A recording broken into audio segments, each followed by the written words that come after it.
أسرة ما زال حولي كل ما فيها رويت الأسى والإثم والعصيان هذا ما حملت وكهوف من خطايا إن الحمد لله والصلاة والسلام على رسول الله أما بعد। আমার প্রিয় মুসলিম ভাই, জীবন চলার পথে প্রতিদিন কত মানুষের সাথেই তো আপনার সাক্ষাৎ হয়। জ্ঞান অর্জন কিংবা জীবিকার তালাশে আপনি যেখানেই যান, অনেক মানুষের সাথে আপনার দেখা ও পরিচয় হয়। কারো সাথে আপনার পরিচিতি বহু বছরের, আবার কারো সাথে হয়তো আপনার ক্ষণিকের সাক্ষাৎ। সোশ্যাল মিডিয়াতেও বহু মানুষের সাথে আপনার পরিচয় গড়ে ওঠে। অনেকের সাথে আপনার ফ্রেন্ডশিপ, কেউ আপনাকে ফলো করে, আপনার দেয়া স্ট্যাটাস অনেকের নজরে আসে। আমার প্রিয় ভাই, অফলাইন কিংবা অনলাইন আপনি যেখানেই সময় কাটান, আপনি যদি দাওয়ার ব্যাপারে একটু মনোযোগী হন, ইনশাআল্লাহ আপনার দ্বারা বহু মানুষ কল্যাণের দিশা পাবে। দরদের সাথে আপনার একটু উত্তম দাওয়াতে পথহারারা খুঁজে পাবে আলোর পথ। গুনাহের সাগরে ডুবে থাকা মানুষগুলো দিশা পাবে তাওবা করে নিজেকে শুধরে নেয়ার। হতাশায় নিমজ্জিত মানুষগুলো খুঁজে পাবে আশার আলো। গাফিল মানুষগুলো বুঝতে পারবে জীবনের প্রকৃত লক্ষ্য উদ্দেশ্য।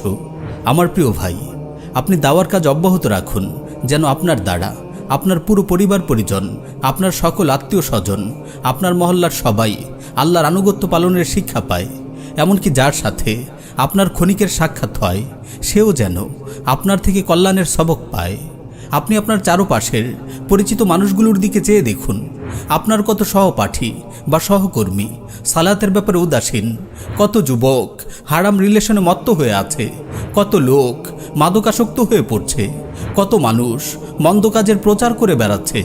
আপনি তাদের দরদ প্রজ্ঞার সাথে আলোর পথে ফিরে আসার দাওয়াত দিন, নিজেকে শুধরে নেয়ার পথ বাতলে দিন।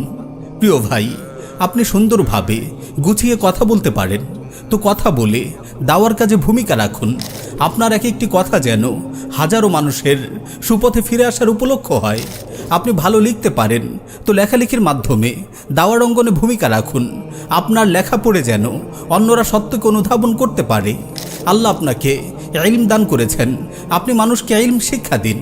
আপনি কোনো শিক্ষা প্রতিষ্ঠানে শিক্ষকতা করেন, তো আপনার শিক্ষার্থীদের ন্যাক কাজের উপদেশ দিন। আপনার ছোট্ট একটি কথাই হতে পারে কোনো শিক্ষার্থীর সুপথে চলার বড় অনুপ্রেরণা। আপনি তাদের হৃদয়ে কল্যাণের বীজ বপন করার প্রয়াস রাখুন।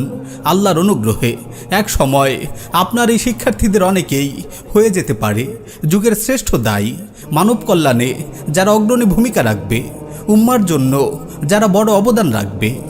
আপনার অঢেল অর্থ সম্পদ আছে, তো আপনি দিনের দাওয়াকে ছড়িয়ে দিতে সন্তুষ্ট চিত্তে অর্থ সম্পদ ব্যয় করুন।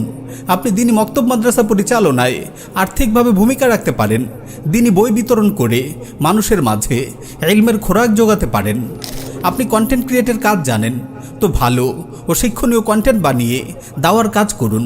আফসোস, আজ কত ভাই ও বোন মন্দ কন্টেন্ট বানিয়ে নিজের আখিরাতকে বরবাদ করছে, গুনার দিকে আহ্বান করছে, মন্দ কাজের প্রসার ঘটাচ্ছে।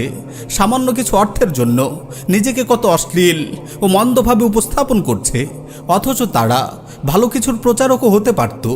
প্রিয় ভাই, আপনি হাসি তামাশায় মত্ত থাকবেন না, অহেতুক তর্ক বিতর্ক করে নিজেদের মাঝে দূরত্ব বাড়াবেন না।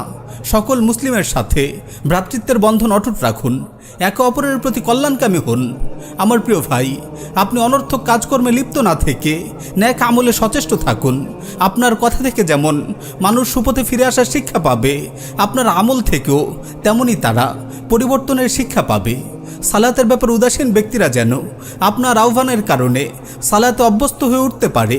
সুন্নাহ পালনে আপনার আগ্রহ ভালোবাসা দেখে যেন আপনার বন্ধুরা সুন্নাহ পালনের প্রতি আগ্রহী হয়। মাজলুম উম্মার প্রতি আপনার দরদ ও কার্যকর পদক্ষেপ দেখে যেন আপনার সাথীরা সেদিকে ধাবিত হয়। এক কথায় আপনি হয়ে উঠুন একজন আদর্শ দায়ী। মহান রাব্বুল আলামিনের এই আয়াতকে আপনার হৃদয়ে গেঁথে রাখুন। ওমান আহসানু কাওলাম মিম্মান দাআ ইলাল্লাহ ওয়া আমিলা সালিহান ওয়া ক্বালা ইন্নানি মিনাল মুসলিমিন। ওই ব্যক্তি অপেক্ষা কথায় কে বেশি উত্তম, যে মানুষকে আল্লাহর দিকে আহ্বান করে এবং সৎকর্ম করে আর বলে আমি তো আত্মসমর্পণকারীদের অন্তর্ভুক্ত। প্রিয় ভাই, আপনি কাউকে কল্যাণের দিকে আহ্বান করলে আপনার জন্য কেমন প্রতিদান রয়েছে শুনুন। রাসূল সাল্লাল্লাহু আলাইহি ওয়াসাল্লাম বলেছেন, মান দাল্লা আলা খাইরিন ফালাহু মিসলু আজরি ফাইলিহি, যে ব্যক্তি কোনো কল্যাণের পথ দেখায় তার জন্য আমলকারীর সমান সওয়াব রয়েছে। রাসূল সাল্লাল্লাহু আলাইহি ওয়াসাল্লাম আরও বলেছেন, মান দাআ ইলা হুদা কানা লাহু মিনাল আজরি মিসলু উজুরি মান তাবিআহু লা ইয়ানকুসু যালিকা মিন উজুরিহিম শাইআ ওয়া মান দাআ ইলা দালালাতিন কানা আলাইহি মিনাল ইসমি মিসলু আসামি মান তাবিআহু লা ইয়ানকুসু যালিকা মিন আসামিহিম শাইআ। যে ব্যক্তি কাউকে সৎ পথের দিকে আহ্বান করবে সে তার প্রতি আমলকারীদের সমান নেকি পাবে, এটা তাদের নেকিসমূহ থেকে কিছুই কম করবে না। আর যে ব্যক্তি কাউকে ভ্রষ্টতার দিকে আহ্বান করবে তার উপর তার সমস্ত অনুসারীদের গুনাহ চাপবে, এটা তাদের গুনাহ থেকে কিছুই কম করবে না। জেনে রাখবেন প্রিয় ভাই, আপনার দ্বারা যদি একজন মানুষও হিদায়াতের দিশা পায় সেটা হবে আপনার জন্য বিশাল প্রাপ্তি। পরিশেষে আমি আপনাকে সেই নাসিহাই করছি যে প্রিয় নবী সাল্লাল্লাহু আলাইহি ওয়াসাল্লাম তার প্রিয় সাহাবী আলী রাদিয়াল্লাহু আনহুকে উদ্দেশ্য করে বলেছিলেন, ফাওয়াল্লাহি লা আন ইয়াহদিয়াল্লাহু বিকা রাজুলান খায়রুল লাকা মিন আন ইয়াকুনা লাকা হুমরুন নাআম। আল্লাহর শপথ, তোমার দ্বারা একজন মানুষকেও যদি আল্লাহ সৎপথ দেখান তবে তা তোমার জন্য আরবের মহামূল্যবান লাল উট পাওয়া অপেক্ষা উত্তম হবে। মুসলিম বোনদের প্রতিও আমার একই আহ্বান, আপনারাও মহিলাদের মাঝে দাওয়ার কাজ অব্যাহত রাখুন, পথ ভোলা নারীদের আলোর পথ দেখান। আল্লাহ সুবহানাহু ওয়া তাআলা আমাদের সবাইকে দ্বীনের দায়ী হিসেবে কবুল করুন। আমিন ইয়া রাব্বাল আলামিন।